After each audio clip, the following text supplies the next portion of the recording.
Norwell. Isn't that the town that was destroyed by a volcano? Yeah, but they built a village on top of the ruins ages ago.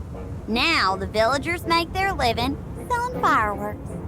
They just Where kept to the next? old name. You really believe the old volcano myth, Bakar? Everybody knows the real story. The waltz of the fire dancer. Right, the fire dancer. #1 on Craig and Spike's list of must-see dragons. The waltz of the fire dancer. Now there's a tale that brings a tear to the eye of any practitioner of the explosive arts. Yeah, from Polari's Travels. On the night disaster struck, it was the fireworks festival, the biggest party of the year. Travelers would flock from all over to Mars, and among them was the great adventurer, Polari. Before the show started, he went to a hillside outside the town to find a place with a good view. But as the first fireworks rose into the sky, Polari ran toward the nearest cave as if guided by a premonition. Premonition, my shapely green arse. Probably just needed to take a leak. What? Oh, where'd you hear that one, bomber boy? Goblin storytellers are about as reliable as their second-hand goods. And then? Keller? What happened? I'm already bored, Half-Pint. Let me tell it. The fireworks festival had an unexpected guest. A dragon. As the first fireworks leapt into the sky, the people below watched in awe as they changed shape, came together, and descended. One by one, their cheers turned to screams, and their screams turned to explosions. The whole town was turned into one super incredible fireworks display.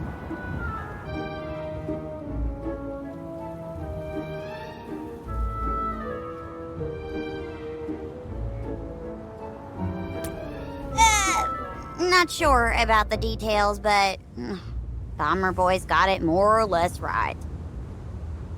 Our great adventurer escaped certain death by hiding in a cave.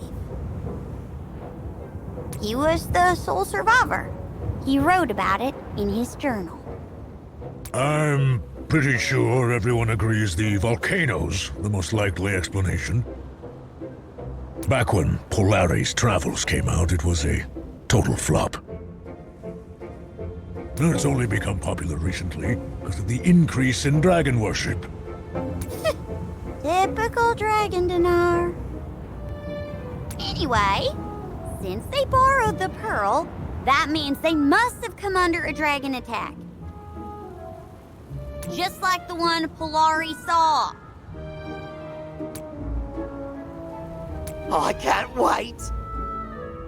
Norwell is the site of one of the most beautiful explosions in history. And I'll bet you that village is hiding some kind of super secret recipe.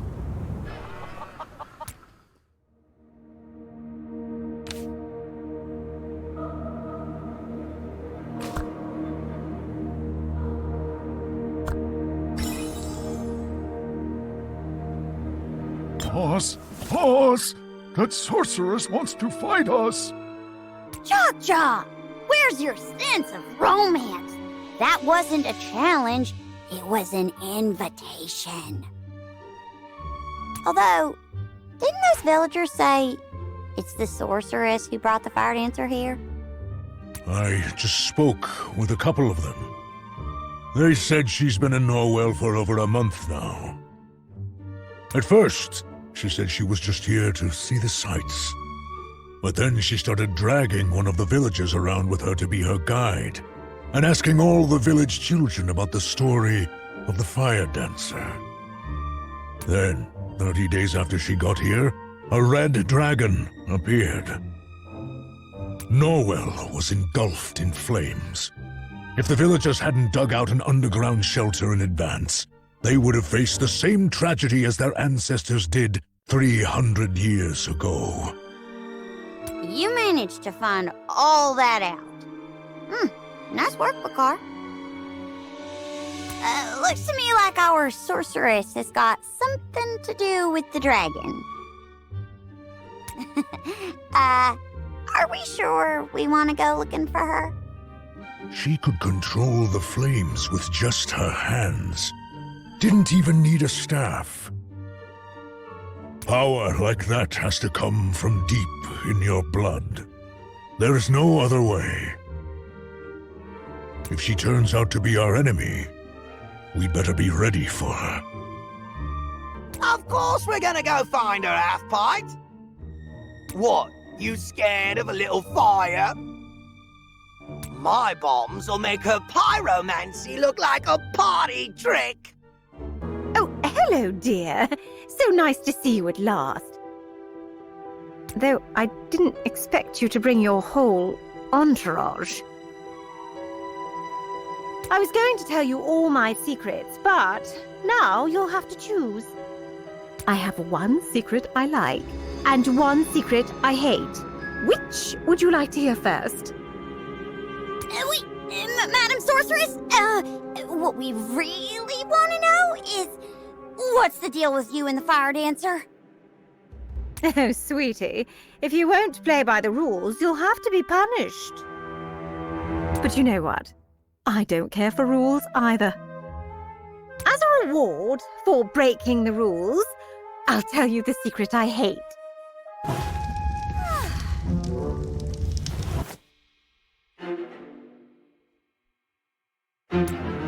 Ta-da! What could this be? Oh, go on, I'll tell you. The Pearl of Flame. Come to think of it, I really should thank you all for giving me the opportunity. Just the thought of those villagers running around like headless chickens really warms my heart. Aye, that pearl belongs to us. Or, well, to my employer. Your employer? Who might that be? He's a tree ant. Right, question time's over. Hand over the pearl. Or... Sorry, there's usually an or there.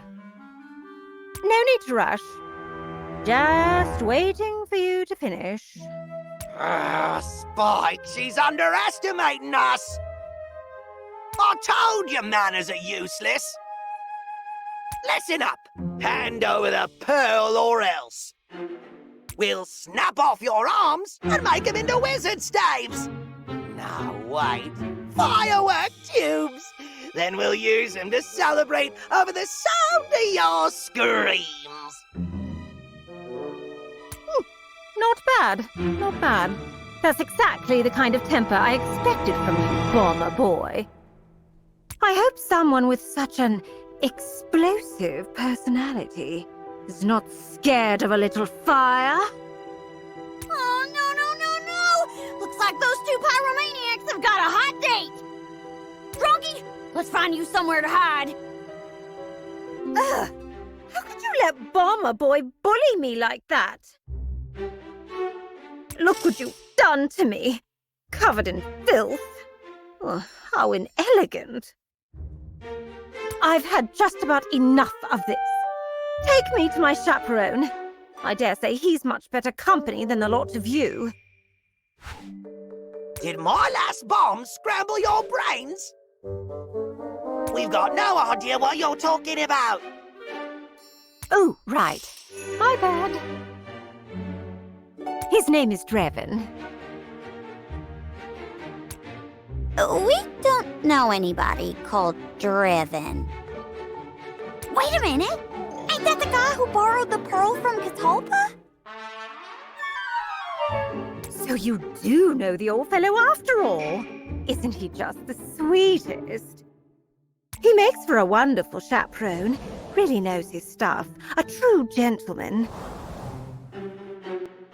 Oh, and I just love the way he gives those villagers the willies. Soon the dragons will awaken in droves, and the flames of destruction will sweep across the realm. Ah! Treven's always saying things like that to them. It's just precious. He prophesied a dragon attack. I suppose you could say that. Not that it matters. They all thought it was nonsense. By the time I got here, Dreven was already going from door to door, trying to persuade the villagers to dig an underground shelter. Of course, nobody paid him the slightest attention. We heard there was a dragon attack here not long ago. But I thought everybody only survived thanks to an underground shelter? Thanks to me, more like. If you want something done right, you have to do it yourself. That's why I hired some mercenaries to dig the shelter. Of course, I only did it for the sake of my dear chaperone. Poor fellow works so hard. I figured he deserved not to burn to death. That's not why you're stopping them from being healed, is it? They just needed to learn a little lesson. I always loved that line from Polari's travels. People forget their pain once the scars have faded. I don't remember that line. Don't doubt me, dear. I can show you the very page where it's written. I've got an authentic copy with me right here, straight from the library of the Royal Court. There's even a Dongrad Academy seal on the title page. It's my favorite book as a child. The binding on this one is exquisite.